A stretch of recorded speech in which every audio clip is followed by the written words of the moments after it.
Excel seat में आपको inventory stock tracker चाहिए। इसके लिए देखिए मैंने एक अच्छा एग्जांपल सेट किया है, purchase sales in stock. Suppose कोई भी डेट में आपने कुछ प्रोडक्ट्स परचेज किया और उसका क्वांटिटी ऐसा आप अपडेट कीजिए। डेट आपने इंसर्ट किया, उसमें फॉर्मेट सेल कर दीजिए। मंथ, डेट, मंथ और ईयर, आपका मंथ नाम देखना है तो इसमें जाके कस्टम में जाके आप पूरा इसीलिए जो ये एंट्री है उसको क्लियर कर दीजिए।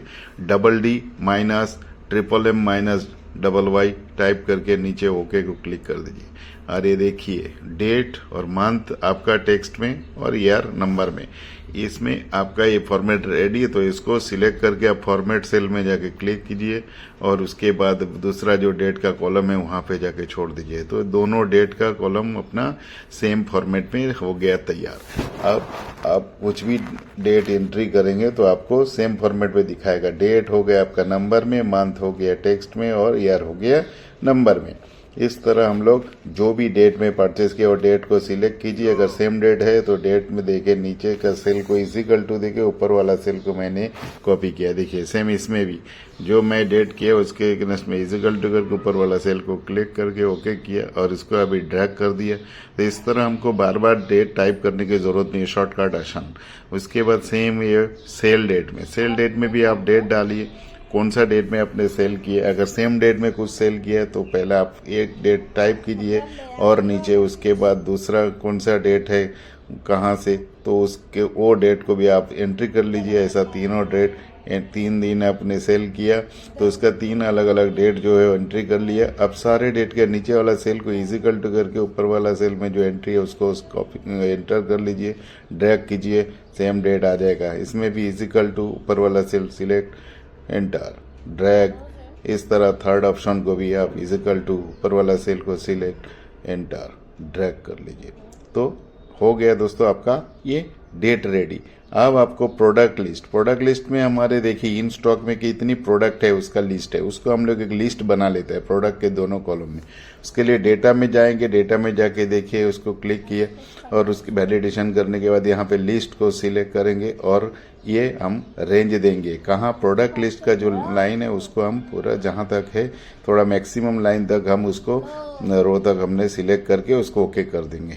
और अभी देखिए प्रोडक्ट के इसमें क्लिक करते यहाँ पे आपको स्क्रॉल बार करेंगे तो एक list, drop down list ready हो गया। इसमें आप जो प्रोडक्ट है आपका कोई भी मिस्टेक होगा नहीं, जितना प्रोडक्ट लिस्ट में नाम है उसमें से आपका आएगा, अन्यथा कुछ नहीं आएगा। जब तक आप ये प्रोडक्ट लिस्ट में नहीं एंट्री करेंगे तब तक आपका लिस्ट में शो नहीं होगा। इसलिए वो सारे सेल को मैंने कॉपी करके अभी प्रोडक्ट लिस्ट में पेस्ट कर दिया।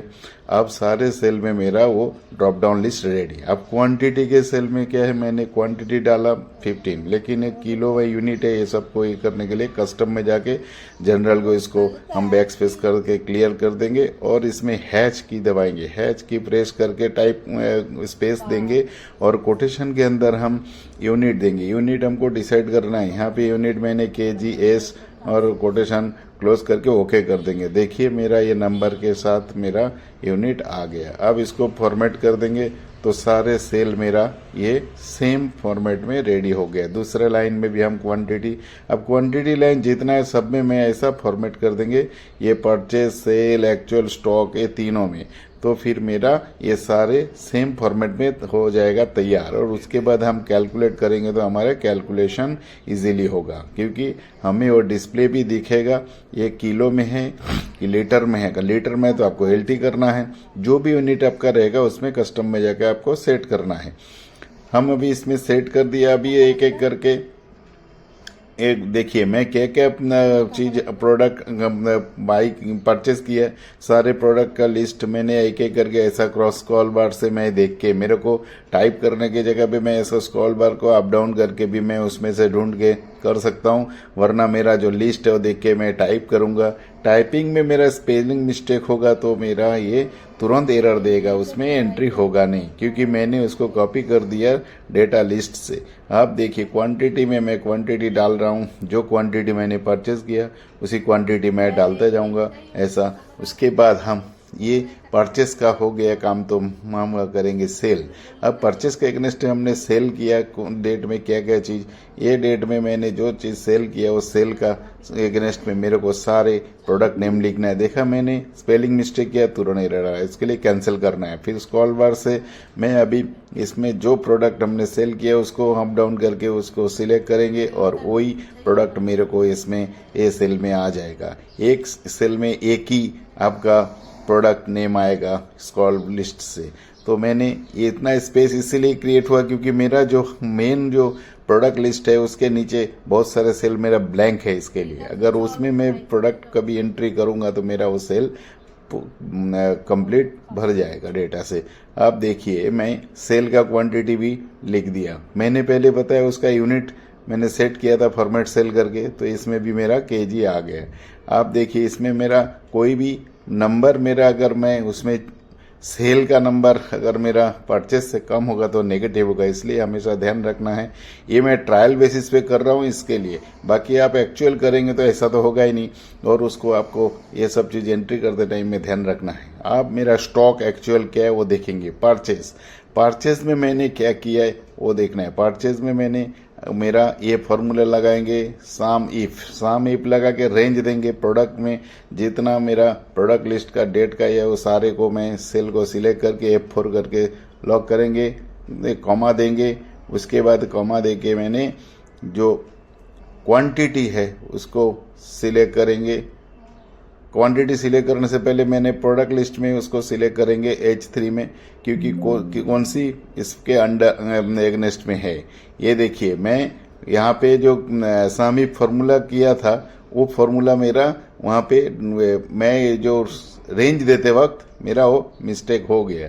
इसके लिए मैं दोबारा कर रहा हूँ। ये मैं इसको डिलीट नहीं किया क्योंकि आप लोग भी देखेंगे अगर कुछ भी अगर आपका फॉर्मूला इंसर्ट करते टाइम में का कोई भी कैरेक्टर आपका मिस होगा तो नहीं आएगा। इसलिए देखा मैंने प्रोडक्ट लिस्ट को मैं पहले लिया, उसके बाद ये प्रोडक्ट H3 लिया, अब उसके क्वांटिटी को रेंज दिया, F4 क्लिक करके ब्रैकेट क्लोज करके एंटर करूंगा। देखिए मेरा ये क्वांटिटी आ गया।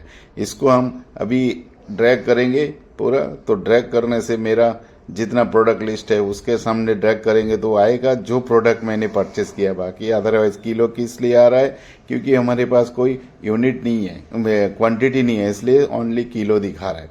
अब इसको हम देखिए F2 करके कॉपी कर लिया फॉर्मूला, सेल्स में पेस्ट कर दिया। अब इसमें मेरा सेल का जो सेल है उसी का खाली हमको चेंज करना है। रेंज तो सेम है, तो उसमें क्या है F और G। तो F जहां C और D है वहां पे F, C के जगह पे F और D के जगह पे G, इतना करने का। और उसके बाद हम लोग देखिए ये G करने के बाद उसको अभी स्टार्टिंग में फॉर्मूला सम इफ से पहले इजिकल टू देके एंटर कर दिया। सेल का इसमें आ गया। मैं अभी ड्रैग कर दूंगा और ये ड्रैग किया, देखा जो भी आइटम सेल किया उसका नंबर आया। और एक्चुअल स्टॉक अभी हम लोग निकालेंगे। अभी क्या है मेरा परचेज हो गया, सेल हो गया, तो परचेज माइनस सेल सिंपल है। परचेज सेल का जो सेल है उसको माइनस सेल्स का सेल लेके एंटर करना है। तो हम लोग दोस्तों देखिए मैं ये इसमें इसीलिए मैं वापस उसको काट किया क्योंकि आपको देखना है, क्योंकि एक्चुअल स्टॉक देखने के लिए मेरे को यहाँ और कुछ नहीं, सिंपल है परचेज माइनस सेल करके अभी उसको ड्रैग कर देते हैं। ड्रैग करने से मेरा ये रिजल्ट आएगा। अब देखिए मेरा 2-3 आइटम नेगेटिव में आए। क्यों? क्योंकि मेरा जो परचेज क्वांटिटी वो सेल क्वांटिटी से लेस है, तो इसलिए मेरे को मेरा एंट्री करते टाइम में वो सब मैंने ध्यान नहीं रख पाया। इसलिए मैं अभी इसको आपको आपके सुविधा के लिए इसका नंबर चेंज कर देता हूं ताकि आपका ये डेटा आपको प्रॉपर दिखाई देगा। आप भी कभी अगर आप एंट्री करते वक्त वर्क प्लेस में ऐसा कोई भी डेटा गलत लिखेंगे तो आपको माइनस आएगा, तो आपको तुरंत समझ में आ जाएगा। जो मेरा ये देखिए मैंने वो टाइप करते वक्त स्पेस कि कोई भी स्पेलिंग मिस्टेक करेंगे तो एरर आएगा। तो इस तरह हमको स्क्रॉल डाउन से करेंगे तो ये अच्छा है। अभी हमने उसमें और एक एंट्री कर लिया है एक्स्ट्रा, तो उसमें देखिए तुरंत इसका डेटा दिखेगा। तो और 1-2 एंट्री हम कर लेते हैं और उसका कोई भी एक क्वांटिटी दे देते हैं और उसके एगनेस्ट में हमको ये क्वांटिटी दिखेगा। ठीक है, अब जो माइनस क्वांटिटी था वो सब बराबर हो गया। अब हम क्या करेंगे, रिमार्क्स में एक ऐसा मैसेज देंगे, उसमें वो मैसेज से हमको पता चलना चाहिए क्या करना है। स्टॉक को मेंटेन करने के लिए हमें एक मैसेज देना है, इफ ब्रैकेट ओपन सेल को, जो एक्चुअल स्टॉक का सेल है उसमें लेस देन इक्वल टू कितना क्वांटिटी तक करना है, मैं 100 किलो, कम से कम 100 और उससे कम होगा तो मुझे क्या करना है। अगर उससे कम या 100 किलो तक मेरे को एक्चुअल स्टॉक दिखा रहा है, उसमें हमें एक मैसेज इसमें मिलना चाहिए। वो मैसेज हमको क्या देना है वो आप कुछ भी डिसाइड कर सकते हो। Plan to purchase, plan to purchase करके मैं यहाँ पे मैसेज दे रहा हूँ, डबल कोटेशन के अंदर कॉमा, उसके बाद double quotation 2 time bracket close enter. ये करते आप देखिए एंटर कर दूंगा और उसके बाद ये हो गया सेल मेरा ब्लैंक। क्यों? क्योंकि यहाँ पे 100 या 100 से कम होगा तो ही आएगा। देखा आपने, जहां जहां मेरा 0 है वहां पे ये मैसेज आया, क्योंकि वहां पे आपका स्टॉक नहीं है।